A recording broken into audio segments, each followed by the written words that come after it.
class. Welcome once again to Beatle University. I am Professor Moptop. Thank you, as always, a million times over for attending our weekly sessions here. There's so much to learn. It is so much fun to talk about. Much like we talked about last week, we're going to talk about demos from the White Album that they recorded in late May of 1968, just after they got back from their trip to Rishikesh. This week we're going to talk about two George Harrison songs. The first one is called Not Guilty. Now, as we've discussed on several occasions, George wasn't real happy with his position as a Beatle. John and Paul especially were very dismissive of his music. They always sort of thought of him as a little brother. This stems from the fact that when they first met him, he was a grade below them, and they never really got over that fact, even as he improved greatly as a singer and a guitar player and a songwriter. Well, Not Guilty was a song written by him right after they returned from India, and George wanted to take some of the negative feelings that he had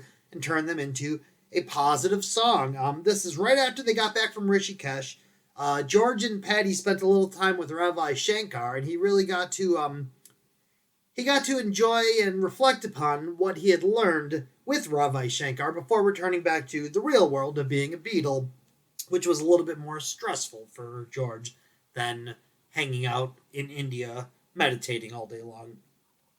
The song is basically complaining about his treatment, but also saying that he's not doing anything wrong, he just wants what's his.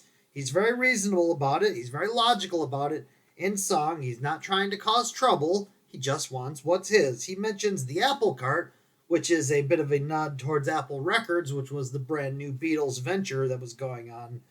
When they recorded the song, George, Paul, and Ringo were the three in the studio. John would have very little interest with recording songs that weren't his throughout the White Album, but Paul and Ringo were always more professional, and they did over 100 takes of Not Guilty with George as they did a bunch of overdubs the following day. There's two basses on it, there's two sets of drums on it, there's a lot of guitars, there's some backwards guitars, there's a lot going on in the song.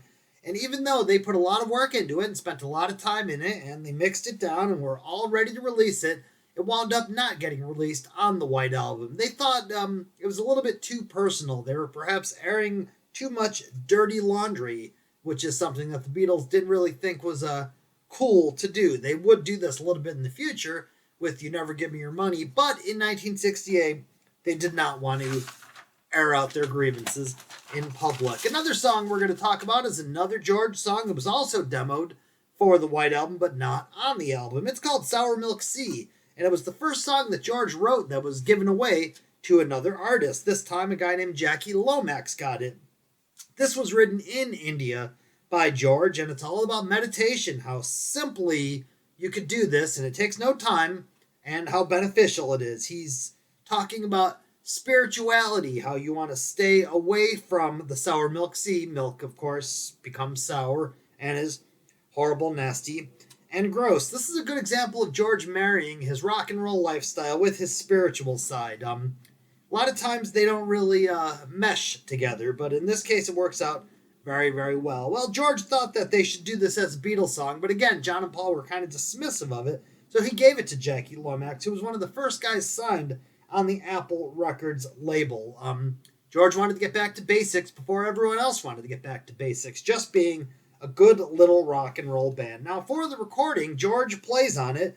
Eric Clapton also plays on it, as does Ringo, as does Nicky Hopkins, as does Paul McCartney. You get 3 out of the 4 Beatles singing on it.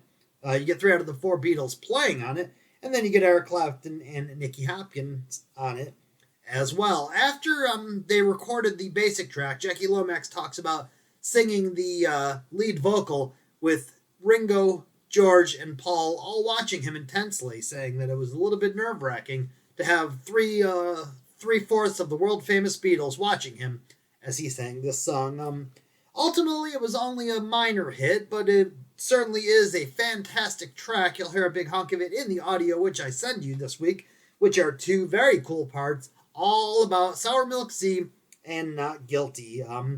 As always, I thank you a million times over. I hope you're having a wonderful day and a great week and all of that stuff. Thank you so much for being here. I'm Professor Moptop. You have a good one.